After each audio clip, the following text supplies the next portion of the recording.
Hello, everybody, and welcome to Late Night Football. We've got another episode for you today, but there is no football happening. No club football happening for the next 2 weeks because of the international break. So we're trying to load something different today. We're doing a video reaction show. So normally, I've never done this before, so this is my first time trying it out. So please let me know in the comments section what you think about this, and of course, please remember to smash a like if you enjoyed this new concept that we're trying. Definitely would like to hear your feedback and your opinion.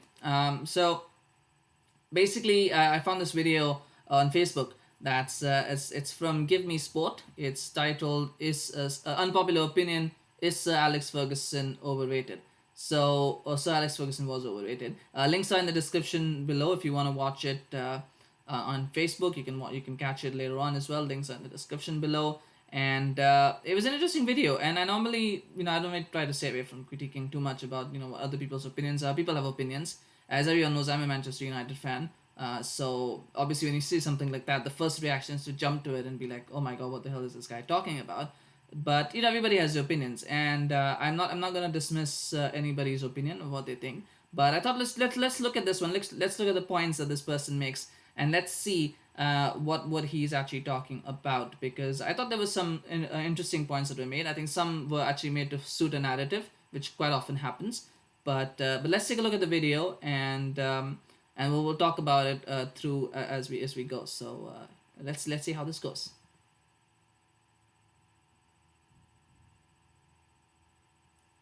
Righty, if I can get it to open up.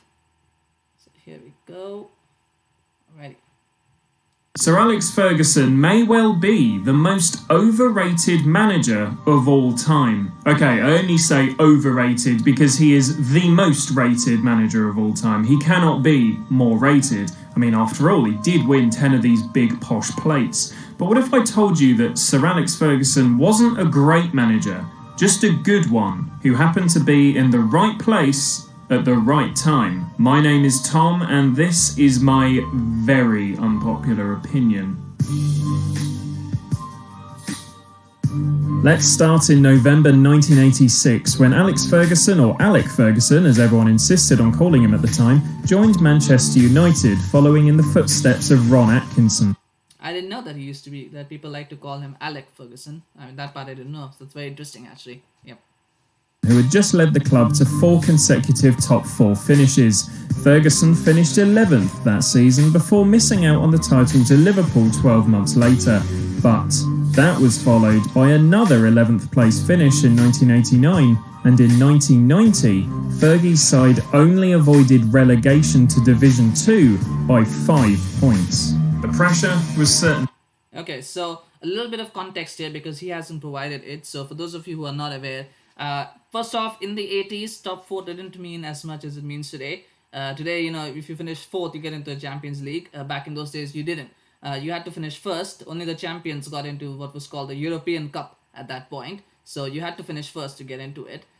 If you finished second, you would get into the UEFA Cup, which is today known as the Europa League. And if you won the League Cup as well, you could play in the UEFA Cup. And then if you won the FA Cup, you'd play in the Cup Winners' Cup. That was it. So only the top 2 in the league actually qualified for European competitions. Of course, there was a ban on English clubs from 1985 to 1990. So even if you finished first or second, it didn't matter. You were not going to play Europe anyway if you were playing in England. So that's one context. So essentially, finishing top 4 meant nothing unless you finished first or second. In any case, secondly, Ron Atkinson was sacked in 1986. He didn't leave in the summer. He was actually sacked in the middle of the season because he had a really bad start to that campaign. And United sacked him, and then they got the manager in. So you got to discount 1987 for finishing 11th because he was basically taking over the club mid-season and had a really bad start, or any head start anyway. So you got to take that out of the question. In 1989 and 1990, yes, the team was in a really bad shape. So much so that even the fans actually wanted him to be sacked. This is quite well known that in December 1989 there was a banner that was going on saying that you've been giving excuses for 3 years, you're still shit, and it's time for you to go. So this all everybody knows this. This is all context that it wasn't a case of people not knowing. Everybody knew that United was struggling, and the fans actually wanted Ferguson gone. So there we go. Let's carry on. on, and there's no doubt that would have been that under the current regime. So what happened next? Well, the class of 92 happened. At the time of the Premier League's formation, Ryan Giggs had established himself as a first-team regular, and over the course of Ferguson's first title-winning campaign, Giggs' goals and assists equated to 12 points. Without him, United would have finished second to the man Fergie replaced in 86. The following season, Giggs' goals alone were worth 13 points. Without him, United would have finished third. 95-96 saw the emergence of the rest of the class of 92. Beckham, Scholes, Butts, Neville Squared. Their direct contributions were worth 20 points. Without them, United would have finished fifth. Yeah, you get the idea. So basically, peak Ron Atkinson. This crop of wonder kids were protégés of a man named Eric Harrison, brought to the club by his old friend Ron Atkinson in 1981. And it turned out to be a move that very much saved Alex Ferguson's arse 11 years later. No Atkinson, no Harrison. No Harrison, no class of 92. No class of 92, no titles. Now, the importance of Eric Harrison's presence cannot be emphasized. Alright, so I think he skips a few steps here. First off, the class of 92 didn't happen actually. What first happened that actually saved his job was in 1990, January of 1990, Manchester United played Aston Villa, I believe, in an FA Cup tie. And they had to beat them. If the consensus at that time was if they didn't beat them in the FA Cup, Ferguson would have been sacked. And everybody kind of assumed because Aston Villa in those days were a bigger club, a bigger club, so they thought that they would definitely lose and that he would be sacked. And that didn't happen. He actually won 1-0, and then they won the FA Cup that year. That kept him in the job. So first thing, that's what kept him in the job. Secondly, he talks about the emergence of the class of 1992. That actually is the actual class of 92 didn't actually emerge properly until 95-96. So we'll get to that. He talks about Ryan Giggs, who's bundled into that 92 class. Actually, that's pretty stupid. First of all, because the only reason Ryan Giggs was an established first team player is because Ferguson thought that he was ready for first team football. If not him, they would have probably bought somebody else or given somebody else a chance in the team. So to somehow say that this guy saved his bacon because because he somehow came through the youth ranks, that's not how it works. There would have been somebody else. Maybe not. Would he have got the points? Probably not. We don't know. But considering the gap there, I'm pretty sure that another player would probably, still have made a significant enough impact. But fair enough, we want to talk about that. I think the manager deserves credit for giving a chance to a young player. That young player repaid the faith. I don't see why that's somehow seen as a slight on Sir Alex. I mean, I don't get it, but fair enough, he wants to make that point. Then he talks about the class of 90, the year of 1995-96, how they got 20 points. First off, anybody knows this. Ferguson was actually criticized for playing these guys in 95-96. Anybody remembers Alan Hansen's comment about you can't win anything with kids? So, basically he took that risk. That was a risk that he took to give these young players a chance. And, they repaid that faith. And to somehow suggest that he got lucky because he played them, he took that chance of playing them. He made that decision that he was going to play these guys. So again, I think again he's missed a few points, and it seems like he's building a narrative around this luck thing. But a little bit more research in this would have been good. But he obviously that hasn't happened. So I'm a little bit disappointed with that. But let's carry on. Let's carry on with what he's saying for the rest of it. And by the way, I'll come back to this young player point later as well. I do have another point to make, but we'll make that later.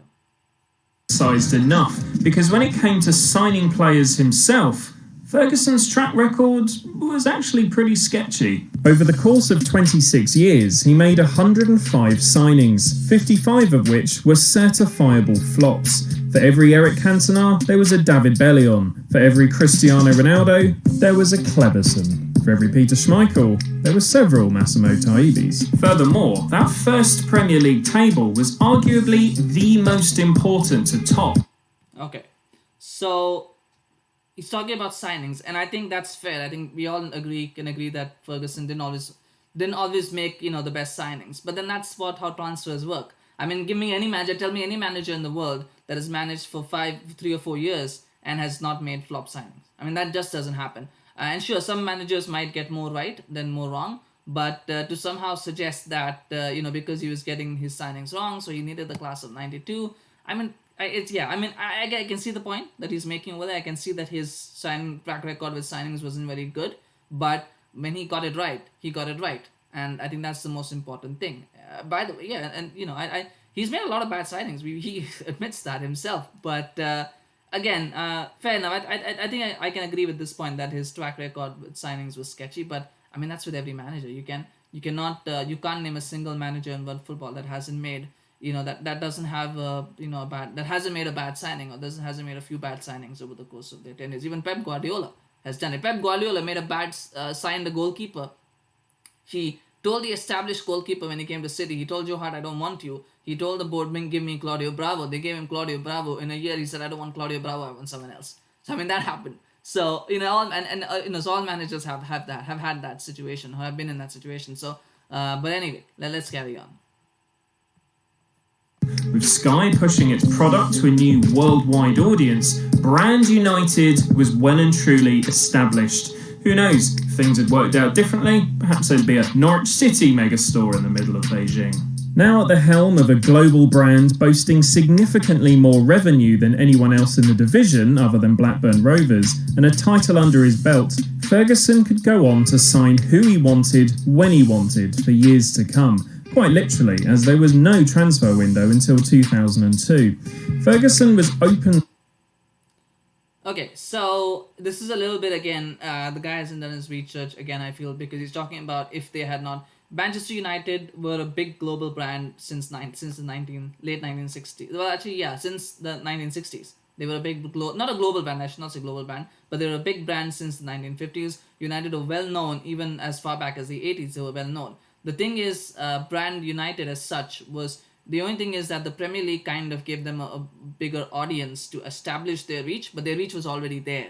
Like, there are people who knew about Manchester United even though they had never been to England. United as a brand were very established even before the Premier League became the Premier League. So again, there's a little bit of not of improper research there to suggest that Norwich or somebody else might have taken over if they have won the title. United hadn't won a title for 24 years, I believe, at that point, and they were still very, very reputed. They were actually the brains behind the whole breakaway league. They were part of the Big Five consortium of clubs. Even though they hadn't won a title for 24 years, they were a part of that consortium that actually eventually gave rise to the Premier League. So fair enough, the brand may not be as big today as it is if those titles had not been won, but to suggest that it would not, that some other club would have overtaken their cloud, some other mid-table club would have overtaken their cloud, it's kind of a little bit of a stretch. But again, it's not a point that's well made, I would say. But even so, I mean, actually, you can't really blame Sir Alex Ferguson for that. Nobody knew how big the Premier League was going to become at the time when it did. This was a whole new uncharted territory. It could have flopped for all we know. So to somehow suggest that he got lucky, he's overrated because the Premier League became a big brand, and that's just absurd. But again, that's the point that he's trying to make. Critical of both Chelsea and Man City's financial clout in the latter stages of his tenure, but there's no doubt Ferguson himself was out of his depth without money. His initial 6 years of mediocrity, a testament to that. Sure, he won. So essentially, he is a pretty crap manager unless he spends, but then he's lucky because he got the class of 92, for which he didn't spend a single penny. So either he is, so I mean, again, this is again trying to fit a narrative here. Again, he's either bad because he didn't have money to spend, and in which case, if he had no money to spend, he should not have won titles. But then he won titles without spending money, but with the class of 92. So which one is it? Yeah, this is. I think this is stretching a little bit. I think this is really stretching a little bit. The Cup Winners' Cup with Aberdeen, but that was 1983. Scotland wasn't the place where football goes to die that it is today. Dundee United reached the semi-finals of the European Cup a year later. Very few managers are mentioned in the same breath as Ferguson, but just look at his record against those that are. Jose Mourinho, 2 wins from 15 meetings. Pep Guardiola, outclassed in 2 Champions League finals. Even Carlo Ancelotti, 4 wins from 12 games. Okay, let's clear one thing up. I don't think Ferguson is a bad manager. He rebuilt squads. He redefined what it meant to have a psychological edge. He got the best out of loose cannons such as Roy Keane and Eric Cantona. But I believe he got lucky. Wonder Kids, Sky TV, Graham Souness, a set of very happy circumstances in the space of 24 months, transformed him from a under pressure nobody in charge of a once great club into an icon in command of his own bona fide dynasty. And were it not for all those things, what would have become of Sir Alex Ferguson? Or should I say, Alex Ferguson? Right. Okay. All right. So, I mean, I think I agree that he wasn't a great tactician, and his record against other European managers, you would say, or other managers that were big managers at that time, was certainly patchy at best. I think I'll agree with that. I don't think it's a thing. I think definitely we all have to agree with that. But Ferguson's legacy of being a great manager was never about tactics. I think you could literally count on one hand the number of times you would say Ferguson tactically outclassed a manager. I think that that's a fair assessment. I think that's an assessment that we all can make. It wasn't where his legacy and his strength always lied in man management and in the fact of making his players believe that they were better than anybody else on that pitch. That on that pitch they might lose, but no other player was ever going to be better than them. That they were Manchester United and they were the best players in the world. Who were playing on that pitch. That was the feeling, and that was the that was the side of his management that got him those trophies, and that's a big part of it. And we talk about he just dismisses the comment about Roy Keane and Eric Cantona. That was a big part of his success. Eric Cantona was a bigger part of his first 4 titles in the class of '92. I mean, Eric Cantona was single-handedly the reason that transformed that side. He's talking about points and all that stuff. Without Eric Cantona, none of that happens. Eric Cantona is the single biggest reason that United won those early titles, and probably even set the stage for the class of '92 to learn that professionalism and that character, to have that character. He was a leader in that dressing room. Same with Roy Keane. Roy Keane was another big part of why they won all those titles. For him to be able to manage those guys, to keep those guys focused, concentrated, motivated on the job at hand, and make sure that they give their best week in week out isn't a small achievement. It's actually a massive achievement that he did, and this guy just dismisses it, which I think is a little bit unfair. Because getting the best out of mercurial talents or getting the best out of temperamental talents isn't the easiest thing in the world. Otherwise, Joey Barton would be a world-class player today as well. That doesn't happen, does it? Towards the end, and I think so that's one part of it. I think the thing about Sir Alex Ferguson, what his legacy is, let's talk about the young kids first. When we talk about it's not easy identifying. It's easy to say that this guy is this person is a potential world-class player, a talented youngster. We see so many talented youngsters even today. There's so many talented youngsters out there who are all tipped to be the next someone, to be the next so and so, to be the next big thing. And how many of them actually make it? How many of those talented youngsters actually make it? It's all well and good saying that you're a talented youngster in the academy coming through, so that was easy. It's one thing to identify a young talent. It's a whole different thing to give young talent a chance. Right? If that was so easy, you can ask Chelsea fans and you can ask City fans how easy it is to give talented youngsters to have talented youngsters establish themselves in the first team. You can ask Chelsea fans how easy that is. You can ask Chelsea and City fans how easy that is. You can also ask people how easy it is to integrate so many of them together and actually make sure that they don't lose their way, make sure that they're still committed to the club, make sure that they stay at the club to fight and win trophies. I mean, we know what Kevin De Bruyne, Mohamed Salah, and Romelu Lukaku, what happened to them when they were at Chelsea, right? So I mean, it's not easy. These things, are not easy to do. As easy as the vlogger, I guess, or the person. This person is making it sound. It's not that easy. That he's saying, but I mean, fair enough if he thinks that he got lucky. In terms of his legacy, I think the one thing we have to remember is that Ferguson's legacy is going to be his longevity. And a lot of people, again, dismiss his longevity as, he was in the job for 26 years, so he was bound to win a few titles. I mean, that's not how it works. The thing is, the reason why he's so revered is because it's highly unusual, and I cannot think of any other instance where a manager has stayed at one club 26 years of management at one club. Most managers today can't even last 5 years or 6 years. It's not even the fact that they get sacked. Many of them even get bored, or even many of them we want a new challenge. This guy was able to motivate himself at one place for 26 years, win title after title, still have the hunger to win titles, and still have the ability to transmit that hunger to his players to win titles. I mean, that is incredible. to do that for 26 years, and to be able to constantly and to have that hunger to build squads and rebuild squads. Because one another thing is, you'll see a lot of people, when their first cycle of squads end, they want to leave because because many of them are lazy, or many of them not lazy, but many of them don't have that desire, that hunger to rebuild a squad. We see that so often, that teams end a cycle, and most managers either leave at the end of the cycle, looking at you, Zidane, or they're unwilling to, or they are unable to kickstart that second cycle that they want to start, that they want to get them the trophies. That doesn't happen. Look at Pep, for example. He's been constantly moving from one club to another because he doesn't want to rebuild. He doesn't want to rebuild a squad. Doesn't want to do that. So for him to be able to do that, to have the hunger to do that, that's what makes him great. That's what makes him a legend.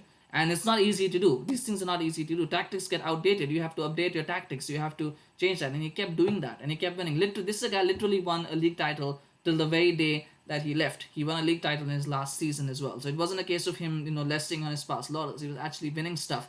And sure, you could say he underachieved in Europe. I think everybody will agree that he underachieved in Europe. But look at the facts. Which team in England won more European trophies than Manchester? No team in England won more European trophies than Manchester United. The only one that comes close is Chelsea, and that's only towards the end when they won the Champions League and the Europa League back to back. So they got 3 to tie up with United's 3.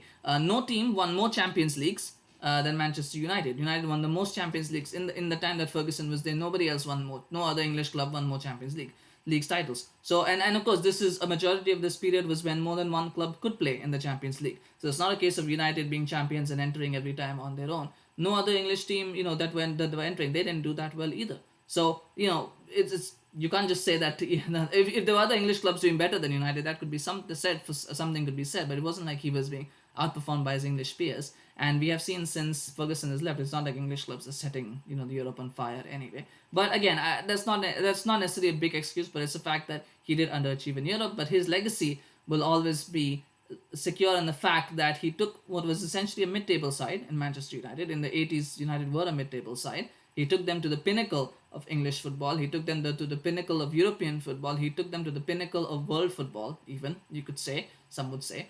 And he took them to those heights. And he kept them there for about 20 years. He kept them there for 20 years. And of course, since he's left, United are back again to essentially being a mid-table side again. So that is his legacy. That and I know it hurts a lot of people when we say United are a mid-table side, but at this point, you feel that way, don't you? But that's Ferguson's legacy. So is he overrated? I don't think so.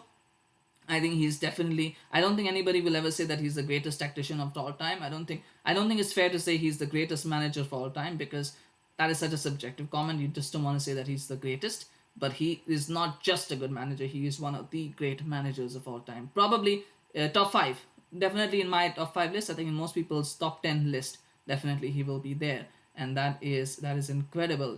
I mean, there's lots of things that the person talked about. Many of those things could be levied at any manager. And I put this in a comment, earlier on social media as well.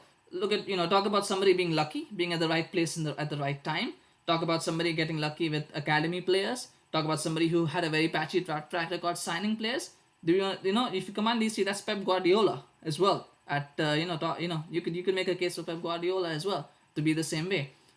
So is he overrated now? Right? I mean, that's a question to ask, right? So, and I'm not implying this guy is a City fan. I don't know if he's a City fan, but I'm not implying that. But I'm just saying, that's every in hindsight, everything looks like a perfect set of circumstances. When you go back in hindsight, you can always make things fit a narrative. Right? The thing is, when you're in that situation, you don't know how things are going to play out. You just don't know. In hindsight, you could say, oh yeah, he was lucky because this happened, but we don't know that. In situation, we don't know that. Today, we look at the coronavirus and we say, I mean, I'm not trying to dismiss it, but we might say it's the worst thing to ever happen to the world. 20 years from now, some bugger is probably going to say, oh, this club was lucky that the coronavirus happened. They got lucky with it. I mean, so we just never know in the situation. It's always easy to look back. But anyway, that is my opinion on the matter. Please smash a like and share if you found this interesting. If you want to get other people's opinions on it as well, please remember to subscribe so you can get notified about such videos that we do. And also let me know in the comment section what you thought about this video and about my reaction to it. I would love to hear your thoughts and feedback. Thank you so much. Have a good day, and we will see you again soon. Take care. Bye-bye.